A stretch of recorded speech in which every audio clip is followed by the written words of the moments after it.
អង្គការនារីអភិវឌ្ឍសេដ្ឋកិច្ចនិងអនាម័យហៅកាត់ថាអង្គការ Women បានរៀបចំសិក្ខាសាលាកសាងសមត្ថភាពស្ថាប័ន OCD ឆ្នាំ2026ដើម្បីរៀបចំនិងពិនិត្យឡើងវិញនូវការអភិវឌ្ឍផែនការយុទ្ធសាស្ត្រឆ្នាំ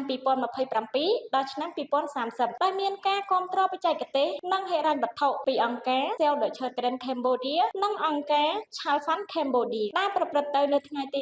19ដល់ថ្ងៃទី21ខែឧសភាឆ្នាំ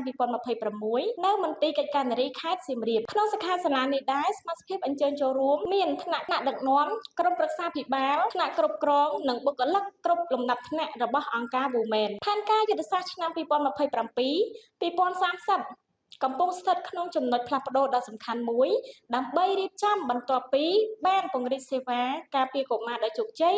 នៅតាមបណ្ដាស្រុកជាច្រើននិងបានបង្កើតផែនទីសេវាសង្គមអនុវត្តនៅតាមតំបន់គោលដៅផងដែរគោលបំណងសំខាន់គឺផ្លាស់ប្ដូរពីការផ្ដល់សេវាដោយផ្ទាល់ផែនការយុទ្ធសាស្ត្ររយៈពេល4ឆ្នាំគឺឆ្នាំ2027ដល់ឆ្នាំ2030នឹងក្លាយទៅជាផែនទីបង្ហាញផ្លូវសម្រាប់ធ្វើឲ្យសមិទ្ធផលទាំងនេះក្លាយទៅជាផ្នែកមួយនៃរចនាសម្ព័ន្ធអភិបាលកិច្ចថ្នាក់ក្រោមជាតិតាំងពីសារៈសំខាន់ការវិជាជាស៊ីនៅក្នុងមែលអនុវត្តជាស៊ីក្នុងដើរទៅទិដ្ឋផលមែលដើម្បីកែលម្អបាទក្នុងការបរិមាណលើអស់ពីសមត្ថភាពរបស់អង្គភាពយើងថាយើងនៅកន្លែងណាយើងនៅក្រែមអីហើយយើងត្រូវបំពេញអីបន្ថែមទៀតបាទថាអត់ទេយើងប្រមូលនៅធៀបចូលបាទថាលោកគ្រូបញ្ចេញនៅទស្សនៈទានទាំងអស់យើងនឹងប្រមូលទស្សនៈទានទាំងអស់ហ្នឹងដាក់ input នៅក្នុងឲ្យទៅជាគេហៅថាសមិទ្ធផលរបស់វគ្គសិក្ខាសាលារបស់យើងមានដំណើរការទីបានឆ្លើយតបដែរអញ្ចឹងដើម្បីយើងរកក្រែមហ្នឹងហើយយើងធ្វើការហ្នឹងគឺដើម្បីបង្កើតសិក្ខាសង្គមចិត្តដូចជាផកតាជាក់លាក់ក្នុងការបង្ហាញជូនទៅក្នុងអ្នកដែលមានសិទ្ធិសម្រេចអនុម័តបាទទៅលើការងាររបស់ក្នុងការងាររបស់ហើយការយល់ដឹងអំពីស្ថាប័នរបស់យើងនឹងគាត់ដូចគ្នាអត់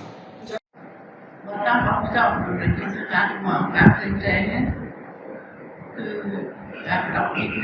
នៅមានកម្រិតតែពួកយើងខ្លាំងមានការប្រកបយកខ្លាំងសុទ្ធថាហេតុអីមកពីការខំប្រឹងប្រែងរបស់យើងទី1គឺ solidarity នៅក្នុងអង្គការតែអតិថិជនពីទៀតគឺខ្លាំងទី2គឺ collaboration ការសហការយើងធ្វើសមាជិកការទី1ហ្នឹងរដ្ឋាភិបាលទីពិសេសគឺថ្នាក់ក្រោមជាតិហេតុអីបានពួកយើងដឹងថាคงមានតម្រូវការคงមានបច្ចេកប្រមាណคងត្រូវធ្វើអីខ្លះស្រុកត្រូវធ្វើអីខ្លះបើយើងមិនមានការសហការទៅពីអត់អត់លុយមែនទេចាហ្នឹងគឺអ្វីដែលខ្ញុំនិយាយមកទៅតាមអ្វីដែលខ្ញុំរកឃើញគឺខ្លាំងតែងគួរស្ដាប់ហើយការអនុវត្តការងាររបស់យើងទាំងអស់គ្នាគាំទ្រទៅលើសមត្ថភាពជាពិសេសតាំងពី top manager គ្រប់ឡាន management របស់ឡាន management របស់អង្គការហ្នឹងបូករួមទាំង admin accountant department ទាំងអីទាំងអស់តាមពួកស្រុកក៏ដូចជាប្រទេសណាផ្ទះពិសេសបានបង្ហាញការបញ្ញាចែកមកហើយក៏ដូចជា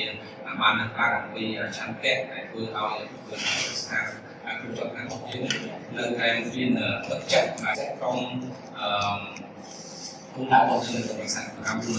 មានតែមានបានតដើម្បីពំពីទៅដល់អង្គការរបស់គាត់ក្នុងការជាអ្នកទទួលខុសត្រូវនិងប្រកបចលក្នុងវិស័យរបស់យើង